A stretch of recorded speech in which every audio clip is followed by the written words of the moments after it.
everybody. Welcome to Monday Night Live in Lexington, you guys. My name is Catherine Kaufman, and I'm a psychic medium here in Lexington, Kentucky. Welcome to my every Monday night show. This is where we discover what and who we are in this journey called life. Happy Monday night, everybody. I did forget to do one thing, you guys.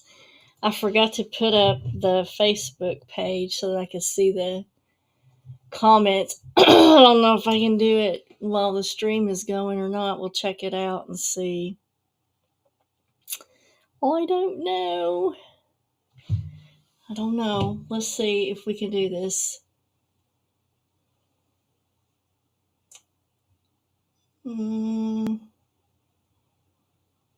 Give me a sec here.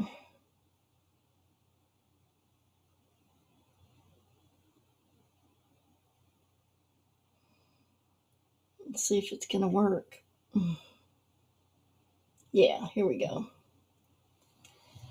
Okay, it's going to go. Hey to Wicked Fairy Tale. Good to see you tonight. Hope your night's going okay. I know I had to pause Instagram to jump over to Facebook so that I can see the comments. So I'm sure it froze for a sec. But we're back. Let me make sure that, okay. Hey to Amber Bentine, Beth, and Angela. Good to see you guys tonight. Sorry it took me a minute to get over to the Facebook page. But we're going to talk a lot tonight. This may be an episode that goes over. And so let's see. Let me make sure everything's okay. Oh, let's see. Okay. I think it's all good. Let me just make sure. Yeah. Looks good. And I hope that the audio is okay. For those of you joining from Facebook, can you give me an audio check? Hey to Janice. Good to see you tonight. We're going to talk about treatments for grief.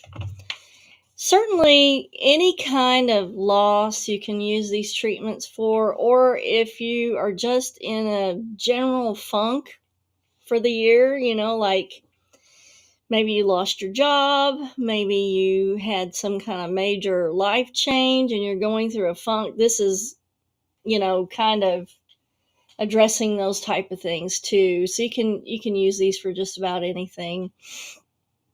Okay, thank you, Beth. And thank you, Amber and Angela.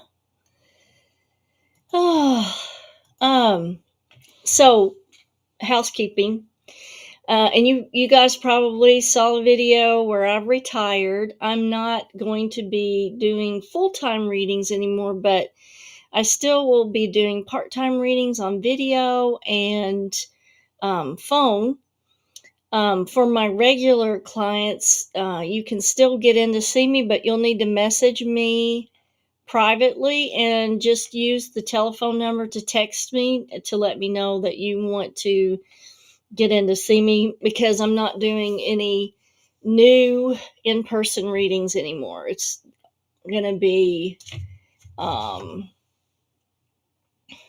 I don't know why, but the Instagram feed just stopped. Oh, Lordy.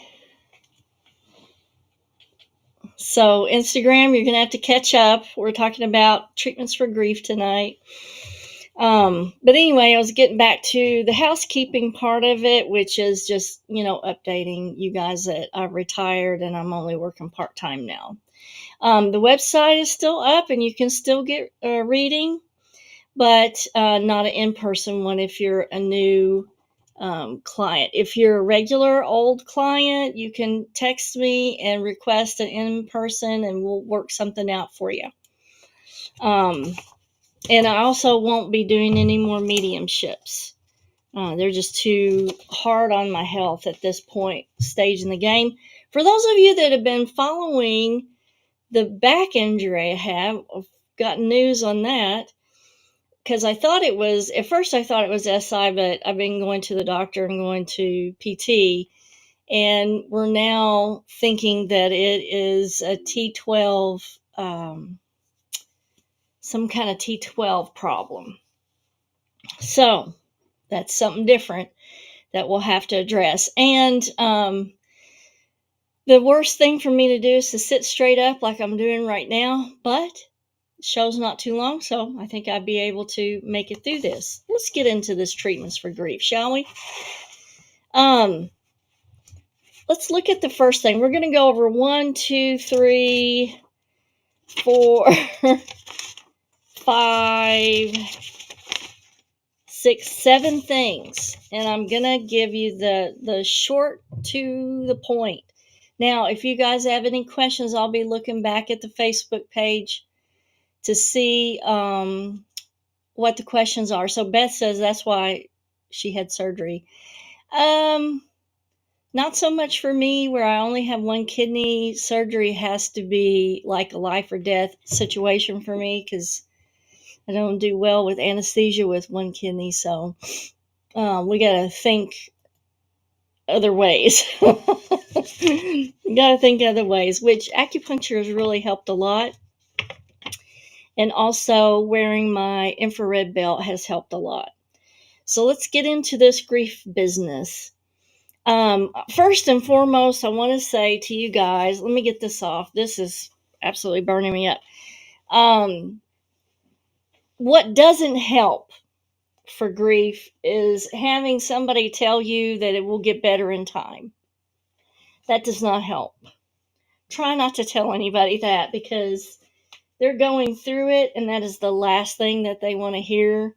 And sometimes it actually can make the situation worse because they can be very angry about being told that.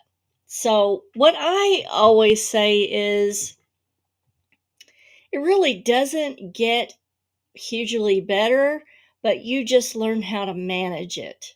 You know, maybe you get better at managing it as time goes by, but it never really gets better. Like, you don't forget that person, and when you recall it, that brings back all the pain that is associated with it. So it doesn't get better, but you do learn how to manage it. And that's what the show tonight is about, is giving you techniques to manage it. So the first thing is journaling. Okay, and let me tell you why. I'm going to give you the whys on everything. Journaling, what it does is it externalizes repressed feelings and issues. So it forces issues out of the subconscious to allow the person to first face the issue at hand, but also to work through the issues one at a time. That's what journaling does. And it also has a positive benefit because it can really preserve memories of the things that you're going through for further reflection and further reference as time goes by. You'll be able to recall some of the memories a little bit better by journaling everything out. And it really reaches down into the subconscious and helps you externalize those feelings and those issues. The next thing is, and I'm lumping these together because they basically work the same way, and that's exercise and crying. And I'm going to tell you why we're going to go over crying. The exercise allows the anxiety energy that a person is not comfortable with to be channeled away from the physical form. We can't express or we can't express our anxieties all the time. And sometimes it's not socially appropriate for us to experience these anxieties that we're going to go through. And so what exercise does is it forces an expenditure of energy that pulls with it anxiety and despair energies outward to be grounded in the environment. So it provides a connection to the physical realm, which establishes a feeling of safety and connection to be present in the physical. Now, here's something important about releasing these anxieties with exercise. It's really important not to be around too many people when you're exercising or when you're crying, because you are releasing a large amount of anxiety ridden energy, or maybe grief stricken energy. And you don't want people to be exposed to that, because people who are empathic that are surrounding you may pick up on this energy and really internalize it, and they may feel like it is their emotion and not yours. So it's really good to do this kind of thing, maybe in nature, like walking or hiking, because natural forces, the ground, the trees, that those all will absorb this excess energy of anxiety and despair, and they will ground that out without it affecting people in your vicinity. Now, let's talk about crying, because one person told me not too long ago that crying didn't help them. Physiologically, it's been proven that it does. And so let's look at how that does. Tears are 98% water, which flush stress hormones and other toxins out of our system. So when you're under grief, you have stress hormones and other toxins in your system, and tears can actually flush some of that out of your system. So that potentially offers some health benefits. Researchers also have established that crying releases oxytocin and endogenous opioids known as endorphins that help make you feel better. So give it a good cry because it will help you. Let me check for questions here. Hi to Ina. Good to see you tonight. Let me know, you guys, if you have any questions. All right. Let's talk about swimming. Swimming is kind of on the same page as exercise, but it acts a little bit different. I'm going to tell you why. One thing it does, it provides you alone time so that you can really sink in or float with your own thoughts, examining perspectives on how you feel. And also, swimming, the water combs through your auric field attached, which you may have attachments of excess electromagnetic energy from the mind and body, kind of externalizing as your grief. When you get done with swimming, there's a refreshed feeling that's left with the person, not only mentally, but also physically. Now, here is Mike Tipton, who's a professor of human and applied physiology at the Extreme Environments Lab, University of Portsmouth. This is what he says. People will feel refreshed and energized by the shock of the cold water. And we're also looking at cold water swimming. But what he says is, we are tropical animals. Homo sapiens evolved in equatorial plains. We are comfortable in an ambient air temperature of about 28 degrees Celsius, which is 82 degrees Fahrenheit. That's why in cooler climates, we're really quick to build houses and wear clothes. Plunging into cold water is a considerable shock, and the body goes into action with the flight or fight response. Makes you breathe rapidly, takes on more oxygen, your heart beats faster, your circulation increases, and the body responds with all the stress hormones, Tipton said. You'll see an increase in adrenaline and cortisol. You'll see changes in all of the fight or flight biochemical and hormonal responses. It raises your heart rate, your ventilation, and that's the thing that makes people say, I feel alive and I feel charged when I swim in cold water. I feel alert and it wakes me up for the rest of the day. And I feel like it kind of gives you a shock type of feeling, which can kind of boost you out of that grief response where you're so far down. As with other forms of exercise, the crying, the swimming, it promotes the release of feel good chemicals called endorphins. So, swimming in cooler water is actually one of the best things that you can do. It also causes the release of dopamine, and these are all natural substances that have a direct effect on your mood, helping you calm down and making you actually feel more cheerful. So let me check for questions. Uh, yeah, Ina says she can hear me, but the video's frozen on Facebook. That's okay, Ina. Um, the straightened out video will be just fine on YouTube. Okay. And look, it's a live stream. We expect that kind of stuff. Let's go in the next option. Here's binaural beats, and these are brain entrainment techniques. So, what binaural beats are? They are subtle sounds or acoustic beats. Binaural meaning related to both ears. When you simultaneously listen to two different tones, the frequencies in each ear, your brain interprets a so-called beat with a new frequency.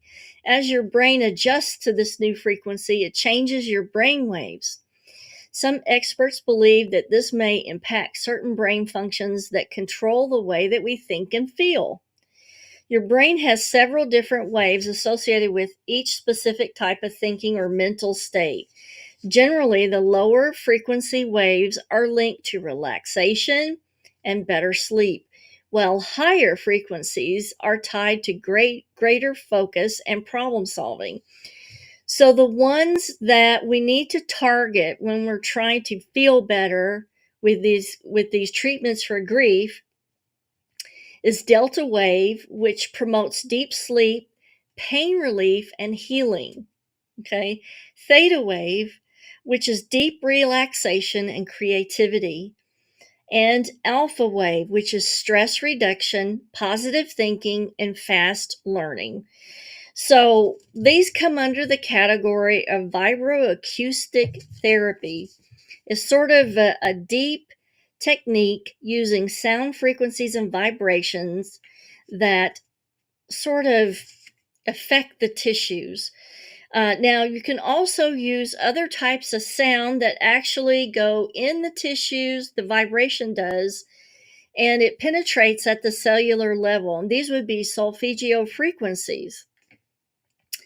According to a study from the University of Toronto in Canada, research suggests that vibroacoustic therapy, which uses vibrations produced by low frequency sounds to massage deep parts of the body, could help patients with neurological diseases such as Parkinson's and Alzheimer's. This also is under the broad umbrella of cymatics, cymatics, which is the study of sound and vibration made visible, typically on the surface of a plate, diaphragm, or membrane. Now, the thing is, we can see the changes that sound make on these plates, diaphragms, and membranes.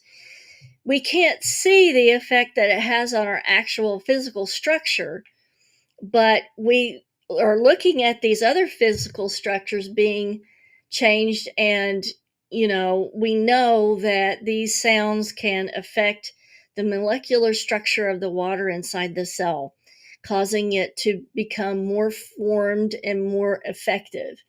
Let me check for questions. Amber says, I love listening to sound frequencies. They help so much.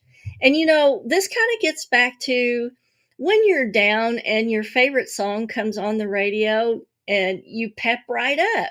And that's just like kind of a hokey example of how sound can affect your mood and your mentation. And so Amber says, I read a lot about somatic release exercises. Do you have any knowledge of benefits of it? Absolutely, yes. And I'll have to do a show on that. I myself can't, after death, have dealt with a lot in a short span on my life, and nature is my one thing. Yes, that does allow me to feel safe while releasing and forming gratitude practices around our once relationship? Do you feel like mindful practices can help one think differently about the death in a different perspective? Absolutely, it can help you think differently. Um, it absolutely can help you prevent that downward spiral that a lot of people get with grief. Transmutation of the energy in a way, yes, absolutely. I feel like this is how I recently dealt with my dad's death and wish I could have done this with all the others. Yes, I know. But you know it now, so go ahead and pass it along to as many people as you can because people are hurting. So McGillicuddy says, excellent info on swimming. Been doing 60-minute self aerobics in a cold water pool at the pavilion in G Town. That is awesome. That is so good to hear. I love that. Okay, so let's carry on here. We were talking about cymatics. Now, here's a little bit of information on cymatics. It's from the ancient Greek meaning wave. Cymatics is a subset of modal vibrational phenomena, the study of visible sound and vibration. The term was coined by Hans Jenny. This was 1972, a physician and a natural scientist. In cymatics, the study of wave phenomena, he concluded, this is not an unregulated chaos, but it's dynamic and ordered pattern. So, when the sound is changing the vibrational structure of the water molecule, it's making it more ordered, if that makes sense, and reducing the amount of chaotic energy present in the cells. So sometimes when we're having disease, or let's say a person with cancer, there may be chaotic patterns, and the cymatics will actually induce more ordered and formed patterns, making the cells respond in a more healthy way. The multiple forms of universal geometry, symmetry, and beauty that emerge through resonance in various mediums allows us to ponder the nature of sound, vibration. Different philosophers and religions, like Buddhism and Hinduism, have found that the frequency 432 works well with the heart. Love, warmth, compassion, and joy are all located there. So is your grief, though. So there's always positive things balanced out with the negative. So the sound waves have a positive influence on the mental, spiritual health of the listener. You can play music that has 432 hertz underlying it. You can play Tibetan bowls or singing bowls for the heart. You can do tuning forks that are specific to this frequency of 432. Sometimes it is especially moving to hear the other person or people singing in these notes where they have gotten that heart connection in their voice. So just even singing in that range will definitely help you. Okay. I'm just looking for questions. Hey to Melissa. She says, I'll listen later. We'll be here. Okay, let's look at another one. Acupuncture. Traditional Chinese medicine, the concept of the heart holds immense significance as the most vital organ. Okay, beyond its physical function, it represents emotional balance, mental well-being, and spiritual harmony, playing a central role in the overall health according to traditional Chinese medicine principles. So what that means is if your heart is not resonating in the proper frequency, you are not healthy. Kind of scary. Okay, so Western medicine tends to repress symptoms like pain. Acupuncture and herbal medicine use them to accelerate the healing process. When we are dealing with heartbreak, our mind loops over and over again in the same obsessive thought in what's known as a maladaptive feedback loop. With acupuncture, the person has an opportunity to start to mend a destructive thought process. Okay, super important. Clinical studies show that the needles can help release feel-good hormones like dopamine and serotonin, the same ones released when we fall in love. When we're madly in love, all of our system is flooded with these hormones. We then associate these strong emotions with the other person, which can teach our bodies that we need that person to feel good.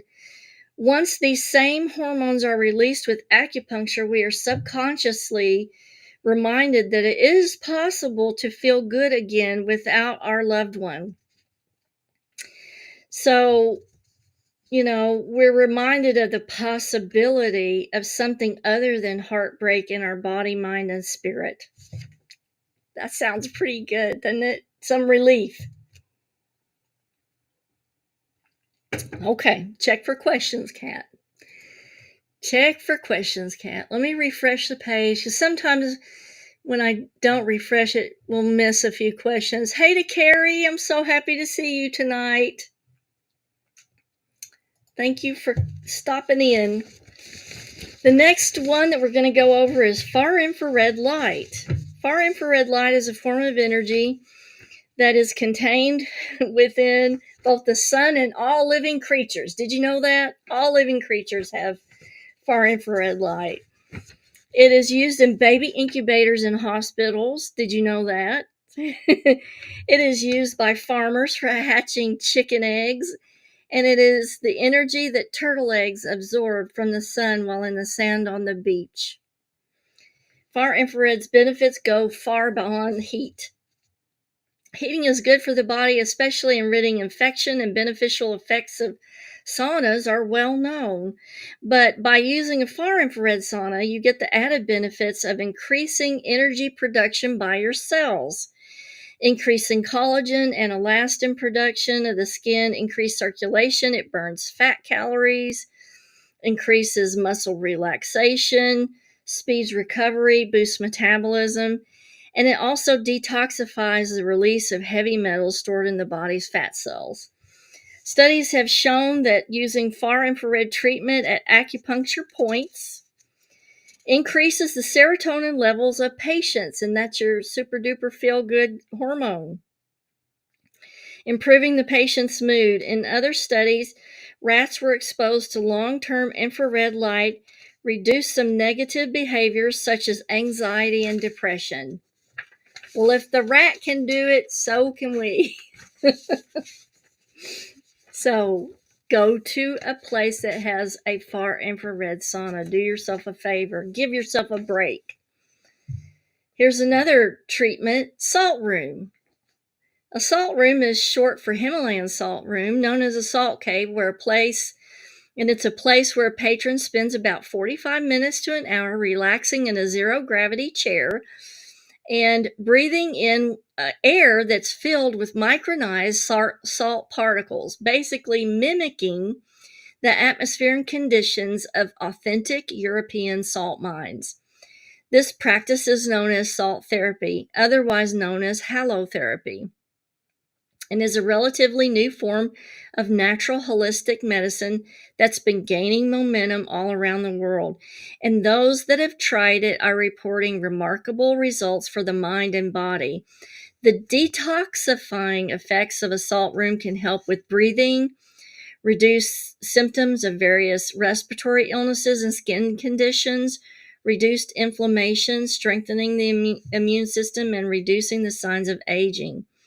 Salt rooms can help improve our well-being and quality of life. Besides the therapeutic health benefits, as pointed out by various studies in the article that I read, the calming environments found in salt rooms have been an added benefit of improved relaxation, been shown to help reduce stress, increase energy levels, promote better sleeping patterns, and improve our overall well-being sense. So, this is, and also salt rooms have been shown to actually cause a release of serotonin within the blood levels of the person after the treatment. So it's definitely worth a look at. And we have 3 salt rooms in Lexington. And I know that there's a salt room in Louisville too. There's probably more than one. I mean, if Lexington has 3, I'm not sure how many are in Louisville, but there's probably more than one. Now, the last one that we're going to go over is group therapy. And not a lot of people want to expose themselves to group therapy because I don't know why we want to sit with our own pain and not share it, but let me tell you why you might want to think about sharing it. What group therapy does is it establishes trust with other people, which is something we don't have a lot of when we're hurt. It allows you to verbalize feelings or issues, kind of like going back to the first modality, which was journaling. It allows you to externalize the issues and the problems so that you can actually deal with them instead of automatically repressing them. It also humanizes grief because it allows you to see that other people have the same or similar challenges and that they struggle just like we do. So what this does is it sort of dispels feelings of isolation. It may allow you to gain perspectives into different ways to handle grief from other people and how they are meeting their own challenges. Plus, it establishes new relationships. Now, I would love for you guys to share this video with anybody you know that is having a difficult time with grief. And just so that they know that there are things out there that can help them feel a little bit better. I'm checking for questions. So Amber says, I grew up breathing steam with my salt, and my mother always helped my cough, and it always helped and still helped me. Yes, absolutely. So getting back to sharing this, I would love to see this video from Facebook shared. It would be so good if you could just share this video 20 times with people so that they can learn about these different modalities and get some help and not have to suffer in silence, not knowing what to do with their grief. I also would love for you guys to subscribe to my YouTube channel if you haven't already, and share the link to my YouTube channel so that other people can subscribe and get all of the good information that's totally free on the YouTube channel. So there it is. Treatments for grief. I hope you guys enjoyed it. Let me make sure that there's no questions. Hey to Kimberly, good to see ya. Let me look and see if there are any comments over here.